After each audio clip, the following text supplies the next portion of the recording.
রিলসের গানগুলো হয়তো লিখে মরতে মরতে বাঁচলাম গাইস। যাবো দোকানদারটার কাছে, এবার বলবো যে hello guys, welcome back to another brand new blog. যেখানে আজকে আমরা যেতে চলেছি বাটোরা খেতে। কোথায় খাবো আমরা? বাটোরা খ্রিস্টান কলেজের বাইরের দোকানটায়। কারণ ওই দোকানটার স্পেসিফিক কোনো নাম নেই, তাই আমরা ওটাকে খ্রিস্টান কলেজের বাইরের দোকান বলেই জানি। যারা বাঁকুড়াবাসী তারা নিশ্চয়ই বুঝতে পারছো। এদিকে আমার মা ডিম, আজকে আমাদের ডিম হচ্ছে, মাছ হচ্ছে, ভাত হচ্ছে, ঠিক আছে? এরকম করেই তো ব্লগ করতে হয়। তোমরা একটু জানিও ঠিক করে ব্লগটা করছি কিনা। গাইস আমরা আজকে ছোলা বাটোরা খেতে যাচ্ছি, অনেকদিন পর যাচ্ছি। সেটা হচ্ছে লাস্ট গিয়েছিলাম আমার থার্ড সেমিস্টার পরীক্ষায়, বাংলা পরীক্ষার দিন।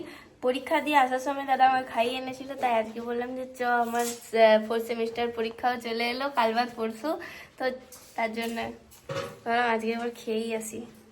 চলো পাকিস্তান। না, ছোলা বাটোরা খেতে। তার থেকে চিচি চিচি চিচি চিচি 11টার সময় বেরানো হচ্ছে।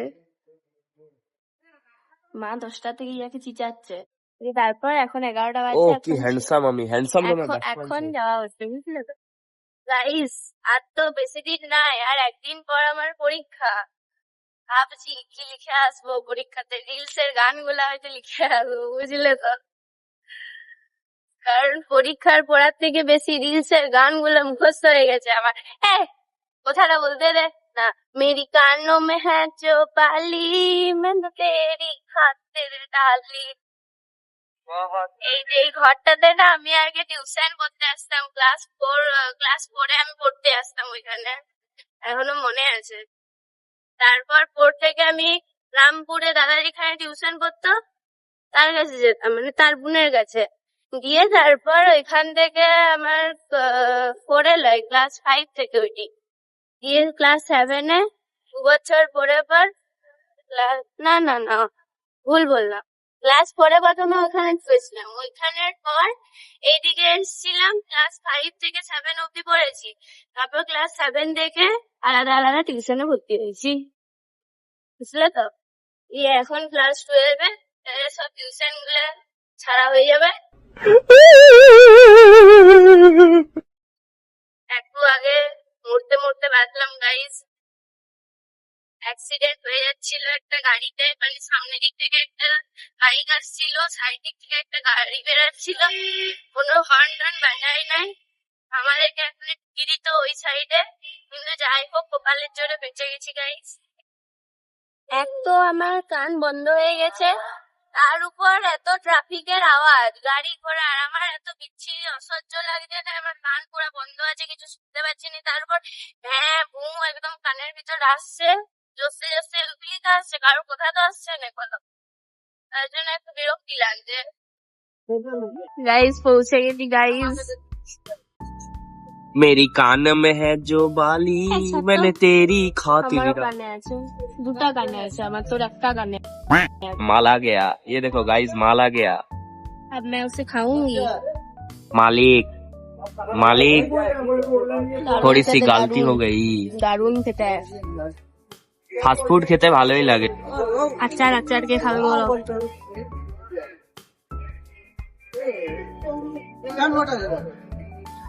লাগুন লাগে কিন্তু আচার মানে ভালো লাগে।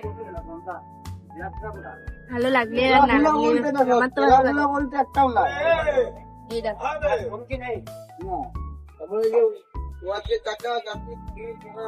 গাইস, আমি আর দাদা তো বাটোরা খাচ্ছি, কিন্তু আমি দুটো বাটোরা খাচ্ছি আর দাদা হচ্ছে 3টা বাটোরা খাচ্ছে। তার জন্য দাদার কাছে বেশি ঘুরি হয়ে যাচ্ছে, বুঝলে তো।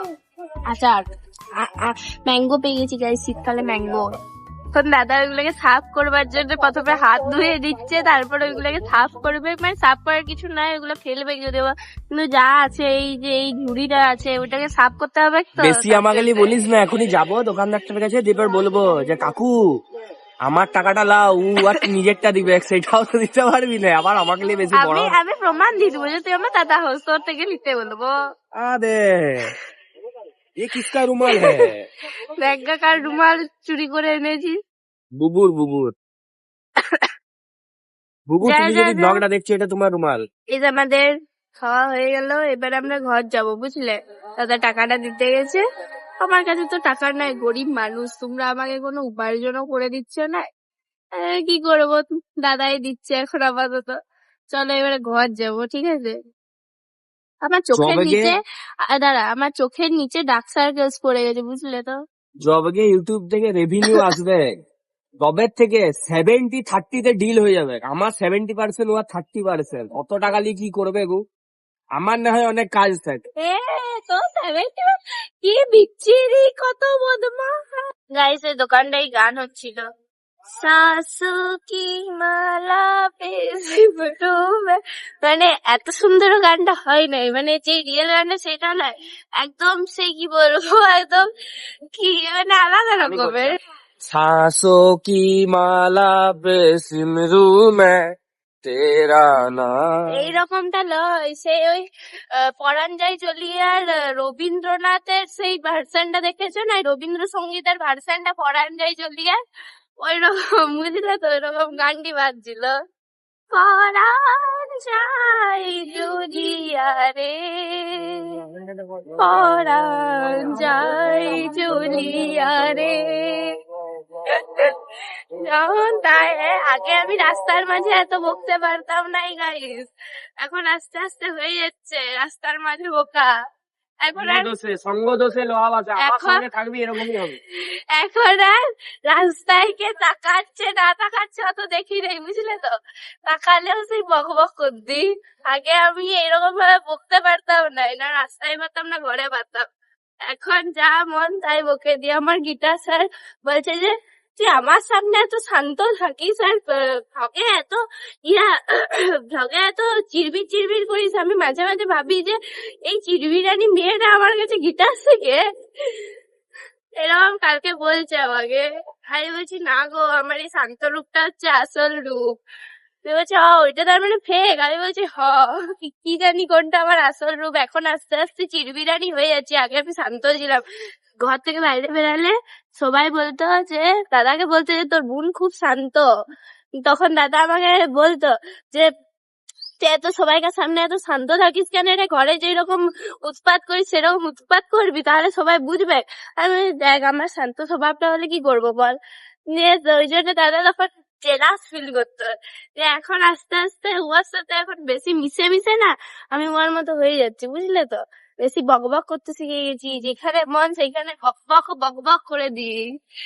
মেন কথাটা হচ্ছে যে যারা বকবক করে না বেশি, তাদের মনে কোনো পাপ থাকে না, তাদের মনটা পরিষ্কার হয়। আর যারা বেশি চুপচাপ থাকে না, আমার তাদেরকে একদম সহ্য হয় না যারা বেশি চুপচাপ থাকে। তার মানে তারা মাথায় কিছু না কিছু দৌড়ছে, কিছু না কিছু প্ল্যান হচ্ছে।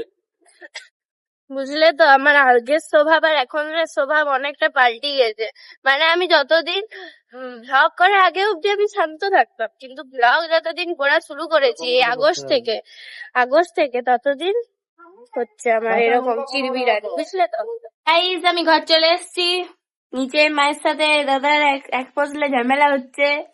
মানে মা বলছিল যে 11টায় যাচ্ছে, 12টার সময় খেয়ে আসবে, তার জন্য দাদা বলছে 11টায় গেলাম, 11:15 চলে এলাম, দেখলে তো?